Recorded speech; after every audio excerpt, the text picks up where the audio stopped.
Tudo bem, pessoal? Dando um prosseguimento então, nosso terceiro vídeo sobre parte de nexo causalidade. Eu estou mudando aqui agora, eu estava pegando por um aplicativo do computador, mas estava ficando muito pesado o vídeo.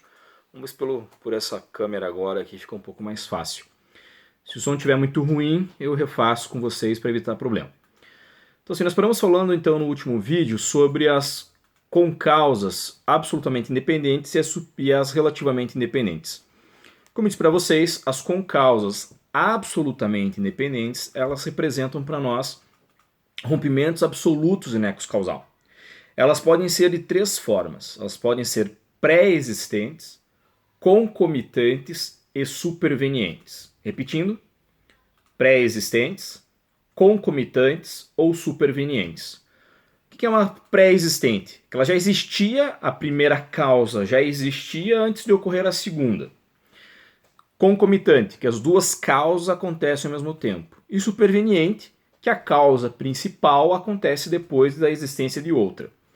Como elas são absolutamente independentes, o que é importante nós termos em mente é que elas podem ser trabalhadas da seguinte forma. Uma concausa absolutamente independente pré-existente seria o seguinte exemplo. Sujeito A, tá? Envenena uma pessoa. Eu tô com uma torcedora aqui assistindo o vídeo, então se ficar muito ruim um pouco eu repito, tá bom? Então, sujeito A envenena a vítima B, tá certo? E o veneno vai agindo contra a pessoa. O sujeito C atira no sujeito B, que é a vítima já do primeiro envenenamento. É feito o laudo cadavérico e descobre-se que a causa da morte foi o envenenamento e não um disparo, ainda que em região vital, por exemplo, na região torácica. Veja que a primeira causa, que é prévia, com causa pré-existente. Logo, então o envenenamento vem antes do tiro. Duas causas absolutamente independentes, cada uma por si com força para produzir o resultado.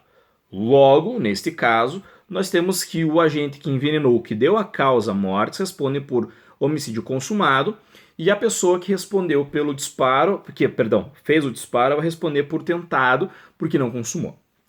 Invertendo agora a situação, vamos supor que o sujeito A dá o veneno, o sujeito B é envenenado, toma o veneno, e o sujeito C dá o disparo.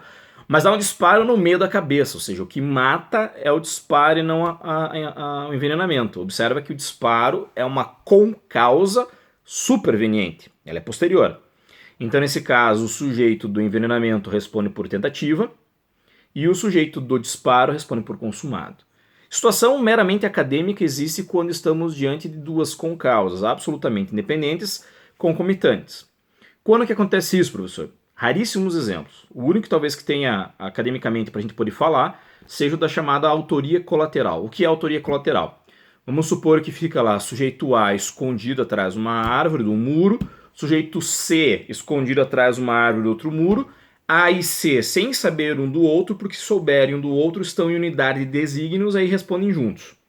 Mas um sem saber do outro, e então o sujeito B, que é a vítima, está andando pela rua, quando então toma dois disparos simultâneos ao mesmo tempo. Não temos como saber qual dos dois é a verdadeira causa-morte, nesse caso ambos responderão por tentativa. Tá certo? A única hipótese é um exemplo acadêmico e bastante forçado, diga-se de passagem. Isso para absolutamente independente. Nós temos a relativamente independente, como disse para vocês, que correspondem a esforços simultâneos ou somatórios entre uma situação e a outra. A primeira situação que nós vamos ter aqui, veja, os nomes são os mesmos, só muda que na absolutamente independente nós tínhamos uma situação onde uma por si só produziria o resultado, e agora que não, aqui as duas se esforçam juntas, sem as duas terem essa soma, o resultado torna-se impossível de ser alcançado. Nessa ótica, então, nós vamos ter que há concausas relativamente independentes pré-existentes, concausas relativamente simultâneas e concausas relativamente independentes supervenientes, tal qual a outra, só que são coisas que se somam. A primeira hipótese dela na pré-existente é um exemplo clássico na doutrina brasileira, que é do sujeito ser portador de hemofilia, tá? Escreve com H. Olha como que se escreve certo, e porque se escrever errado eu vou tirar na tua nota na avaliação. Hemofilia, então, é uma doença que a pessoa não consegue ter cauterização e estancamento de sangramentos. Ela acaba sangrando por níveis graves de hemorragia, dependendo da forma do corte. Nessa ótica, então, o sujeito, sabendo da condição da vítima, dá uma facada em seu braço. Ela sangra até morrer porque a facada é muito profunda. Ele responde por homicídio. Duas causas, a doença mais a facada. Agora, professor, vamos supor que o agente não soubesse que a vítima tinha essa doença prévia ou pré-existente falando. Aí então ele responde por lesão corporal seguida de morte, que é uma situação específica do artigo 121, parágrafo 3º. Vocês vão aprender isso no penal 4. É um crime que a gente chama qualificado pelo resultado. Existe toda uma discussão teórica no Brasil sobre a preservação desses crimes ou não, mas aqui nós temos, que é o dolo na lesão e culpa no consequente mais grave. Então, sabendo homicídio, não sabendo da doença, lesão corporal seguida de morte. Uma concausa relativamente independente e simultânea seria a hipótese em que o agente vai realizar um assalto na casa da vítima e, ao dar a voz de assalto com uma arma apontada para a vítima tem um infarto gravíssimo e falece na hora, por conta de uma cardiopatia. Então veja que o que deu o desencadeamento foi simultâneo, não é prévio como nós tínhamos ali, foi na hora que descobriu isso, porque a pessoa também não sabia da doença que possuía. Nessa ótica, nós estamos em um momento de duas concausas que somatizam e ocorrem ao mesmo tempo. Aqui o sujeito responde pelo estado mais grave também, então obrigatoriamente vai ter uma resposta por latrocínio, mas não homicídio. E por fim, temos a concausa relativamente independente e superveniente. Deixa eu virar um pouquinho mais para cá por causa da luz, senão fica com a cara de fantasma. E nessa concausa relativamente independente e superveniente, o exemplo que a doutrina pátria traz sempre é o caso da ambulância. Talvez, obviamente, vocês não saibam ainda, porque não fizeram as leituras dos manuais, mas para aqueles que já estão acompanhando com um pouco de antecedência, conhecem já o exemplo fatídico da ambulância. Se eu falar para vocês no primeiro vídeo sobre o trabalho que o professor Friedrich Christian Schroeder trabalha sobre os 250 anos do exemplo do raio, no Brasil o que nós temos aí de exemplo de quase 100 anos é especificamente a condição do exemplo da ambulância. Qual seria? O sujeito A dispara contra o sujeito B. As pessoas contêm o agressor A, chamam o socorro presta atendimento, a pessoa então não morre no local, o cara que dá o disparo vai preso, etc. No caminho para o hospital, aí começam as variáveis. Primeira hipótese. A ambulância simplesmente não chega a tempo. Por que não chegou a tempo? O trajeto do disparo até o hospital era de 15 minutos, esses 15 minutos foram fatais para a vítima. O autor que deu o disparo responde por homicídio. Não tem o que dizer. Segundo ponto. Segunda variável.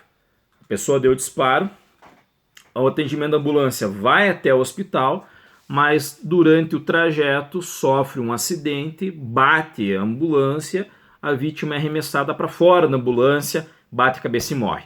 Pelo que responde o agente? Por tentativa, não pelo homicídio, porque rompeu o nexo. Terceira hipótese. A ambulância sofre um acidente no caminho, em decorrência disso não consegue chegar até o hospital e a vítima morre, então, por conta da hemorragia ou do disparo. O agente continua respondendo pelo homicídio consumado. O que você tem que ter em mente é assim, esse exemplo é idiota, porque eles tentam criar variações que não existem. Só que por que ele é importante para nós? Porque como fala no parágrafo 1º que o agente responde pela conduta até então praticada, e que quando a causa é absolutamente independente, ela rompe a construção, alguns autores que fazem parte do nosso Index Prohibitorum, que eu passei para vocês os primeiros de aula, vão dizer verdadeiros absurdos, como por exemplo, você encontra em determinados manuais, que não vem ao caso aqui quais sejam, porque estão naquela lista de proibidos.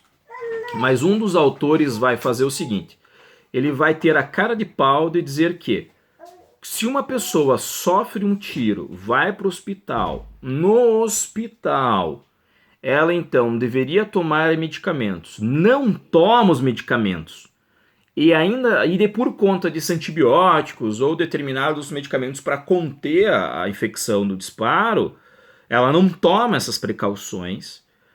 O pateta que assim faz isso, tem alguns autores que vão dizer que a morte gerática, daí gangrena, da infecção, o cara vai morrer, a morte é culpa de quem deu o disparo, que é um absurdo, Porque não tem vinculação nenhuma de nexo entre o disparo e o estado de morte tanto tempo depois. Veja que são outras condições que se assomam. Só que são condições que rompem plenamente o disparo. Não dá pra gente achar que na teoria de causalidade adequada, com a causa superveniente relativamente independente, a gente fica fazendo pergunta assim, se tal coisa não tivesse acontecido. Pô, meu nego, se for assim, se o cara não tivesse nascido, não teria acontecido o crime. Então, veja, ela volta ao infinito também. Por tal razão, essa teoria não presta, essa é a verdade. Enquanto o nosso caput do 13 é muito bem escrito, o nosso parágrafo 2º também é bem escrito, né? O parágrafo 1º ele é uma aberração doutrinária existente no código, tá certo? Falta para nós ainda um último ponto, e esse último ponto nós vamos trabalhar com imputação objetiva. Só para o vídeo não ficar tão longo, eu continuo na próxima sequência, tá bom? Até daqui a pouquinho.